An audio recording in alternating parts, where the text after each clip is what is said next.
यह घटना मेरे एक बहुत ही करीबी व्यक्ति के साथ घटी है। वह अपने नौकरी के सिलसिले में अक्सर मोटरसाइकिल से यात्रा करते थे। उनके साथ यह घटना केरला और इरोड के बीच में कहीं हुई थी। एक बार सफर के दौरान उन्होंने गूगल मैप में नया रास्ता देखा और सफर का समय कम करने के लिए उस पर चलने का फैसला किया। रात का समय था और यह रास्ता काफी सुनसान और जंगल जैसे इलाके से होकर गुजरता था। आगे चलते हुए उन्हें एहसास हुआ कि वो भूल चुके हैं कि वो किस तरफ जा रहे थे। उन्हें समझ नहीं आ रहा था कि वो आगे जा रहे हैं या मुड़ रहे हैं। उन्हें ऐसा लग रहा था कि उनका शरीर उनके नियंत्रण में नहीं है और वो बस चलते जा रहे हैं। अवचेतन रूप से उन्हें लगा कि उन्हें एक बार मैप निकाल के देखना चाहिए, लेकिन वो कुछ नहीं कर पा रहे थे। काफी भटकने के बाद वो एक जगह पर रुके और अपनी बाइक बंद कर दी, क्योंकि उन्हें कुछ दूरी पर एक छोटा सा शेड दिखाई दे रहा था जिसमें एक बल्ब जल रहा था और कुछ बैरल या टैंक रखा हुआ था।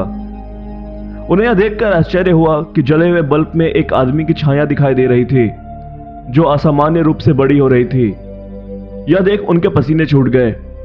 फिर कांपते हाथों से जैसे उन्होंने सेल्फ स्टार्ट किया, उनकी रीढ़ की हड्डी में सिहरन दौड़ गई और उनकी मोटरसाइकिल चालू हो गई। फिर बिना किसी देर के वो वहां से भाग निकले। वो पागलों की तरह गाड़ी चलाते रहे जब तक कि वह उस जगह से बहुत दूर नहीं पहुंच गए। फिर उन्होंने गूगल मैप चेक किया तो पाया कि वो नेशनल हाईवे पर वापस आ गए हैं।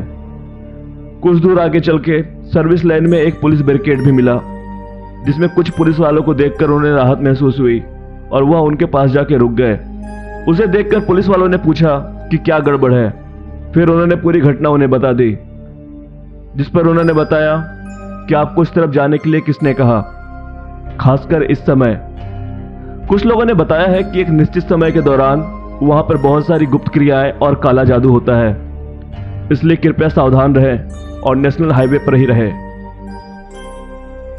दोस्तों, आगे बढ़ने से पहले अगर आप इस चैनल पर नए हैं तो इस चैनल को लाइक और सब्सक्राइब कर लें, जिससे मेरी आने वाली कहानियों की नोटिफिकेशन आपको मिल सके।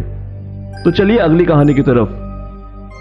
यह अनुभव मेरे परिचित ड्राइवर दोस्त सुधी का था, जो 40 के आसपास के हो चुके हैं। यह 90 के दशक की बात थी। उस समय सुधी 19 साल का था और अम्बेसडर कार चलाता था। एक दिन उसे एक परिवार को थेलम के लिए उसे उसके गांव में छोड़ने की सवारी मिली। थेलम उत्तरी केरल में हर साल होने वाला त्योहार है। कुछ थेलम देर रात तक होते हैं। उसे रात 1 बजे तक परिवार को छोड़ना था। वो इलाका बहुत ही दूर गांव का था और वहां पहुंचने के लिए जंगल के बीच से होकर गुजरना था। सुधी धीमी गति से गाड़ी चलाता रहा जब उन्होंने देखा कि सड़क के किनारे एक चट्टान पर एक आदमी बैठा हुआ है और वो आदमी अपने सर को झुकाए और अपनी बाहों को आगे फैलाए बैठा था। थोड़ा हैरान और डरा हुआ सुधी जल्दी से गाड़ी चला के निकल गया। वह उस आदमी का चेहरा तो नहीं देख पाया, लेकिन उसने देखा कि उस आदमी ने एक चमकीला सफेद मुंडू पहना हुआ था।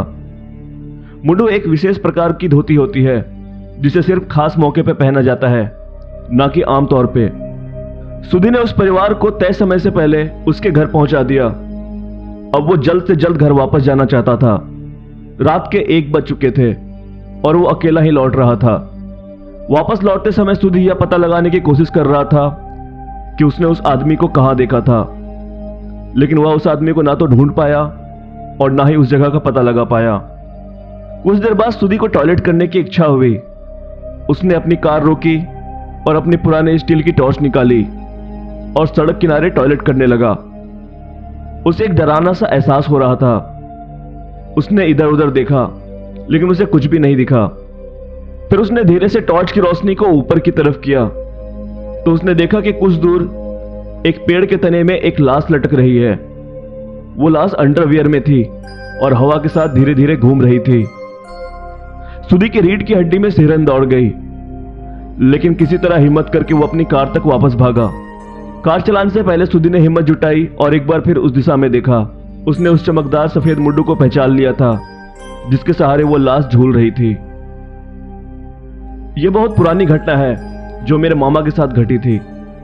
यह घटना 1970 के आसपास की होगी। मेरे मामा खेती करते थे, इसलिए वो सारा दिन खेत पे ही रहते थे। उन्होंने एक शुक्रवार की शाम को सारा काम खत्म करके मार्केट जाने का निश्चय किया और तय अनुसार शाम 7 बजे अपनी कार से निकल पड़े। उनके गांव के पास के शहर के मार्केट का रास्ता करीब 45 मिनट का था। उन्हें पहुंचने में लगभग 8 बज गए।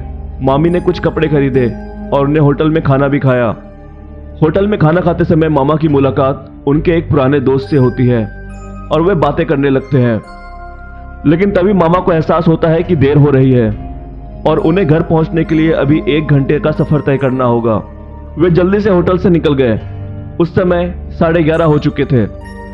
उस रात ठंड बहुत ज्यादा थी। मामा कार चला रहे थे और मामी उनके बगल में बैठी थी। करीब 15 मिनट गाड़ी चलाने के बाद वे शहर से बाहर के इलाके में आ गए। ये एक समुद्र के किनारे का इलाका था। बाईं ओर पेड़ और दाईं ओर समुद्र। दिन के समय यह इलाका बहुत ही खूबसूरत दिखता था, वहीं रात के अंधेरे में यह बेहद जानलेवा लगता था। उस समय मामा रात की वजह से बहुत ही सामान्य गति से गाड़ी चला रहे थे, लेकिन उन्होंने अचानक कार की स्पीड बढ़ा दी। मामी ने इसे तुरंत महसूस किया। मामा अब नॉर्मल से भी दुगनी गति से गाड़ी चला रहे थे। मामी ने उनसे पूछा कि अचानक क्या हुआ, तो उन्होंने कहा, अपनी आंखें बंद कर लो और जब मैं कहूं तभी आंखें खोलना। मामी ने अपनी आंखें बंद कर ली, लेकिन उन्हें आश्चर्य हुआ कि मामा उन्हें अचानक आंखें बंद करने के लिए क्यों कह रहे हैं। मामी को उत्सुकता थी, इसलिए उन्होंने बिना देर किए अपनी आंखें खोली और देखने लगी कि क्या हो रहा है। फिर उन्होंने जो देखा उन्हें अपनी आंखों पे भरोसा नहीं हुआ। सामने सड़क पर कुछ दूर 10 से 12 लोग हाथ में लालटेन और लाठी लेके खड़े थे और सबसे बुरी बात यह थी कि उनमें से किसी का सर नहीं था, एक का भी नहीं। यह जानने का कोई तरीका नहीं था कि यह इंसान है या नहीं। भले ही उनकी कार तेज रफ्तार से चल रही थी, लेकिन फिर भी वो बिना सिर वाले लोगों को देख रहे थे। वे सभी लोग इशारे से कुछ ना कुछ मांग रहे थे। मामी बहुत डर गई और फिर मामा से पूछने लगी। मामा को इन सारी बातों का पता था, इसलिए उन्होंने मामी से कहा कि चुप रहो, कुछ मत कहो और उनसे बात मत करना, वरना वे तुम्हें पकड़ लेंगे। उनकी बात सुन मामी ने अपनी आंखें जोर से बंद कर ली। अगले कुछ मिनट में वो उस इलाके से बाहर निकल गए। फिर जब वे घर पहुंचे तो बहुत देर हो चुकी थी। घर पे सभी लोग उनका इंतजार कर रहे थे। घर के अंदर जाते ही मामी को एहसास हुआ कि मामा को तेज बुखार है और उनके किसी भी बात का जवाब नहीं दे रहे हैं। फिर उन सब ने उन्हें दवाई दी और आराम करने को कहा। जब वो अगली सुबह उठे तो उस समय भी वो बुखार में तप रहे थे। फिर मामा ने रात की भयानक दास्तान बताई और बताया कि वो कैसे बाहर निकले। फिर उनकी बात सुन नानी ने बताया कि उन्हें इसके बारे में पता है। वे सब अतृप्त आत्माएं थी जिनके सर काटकर हत्या कर दी गई थी। वे रास्ते से गुजरने वाले लोगों को रोकते हैं और यदि आप रुक जाते हैं या उनसे बात करने की कोशिश करते हैं तो वो आपको उसी भयानक तरीके से मार देते हैं।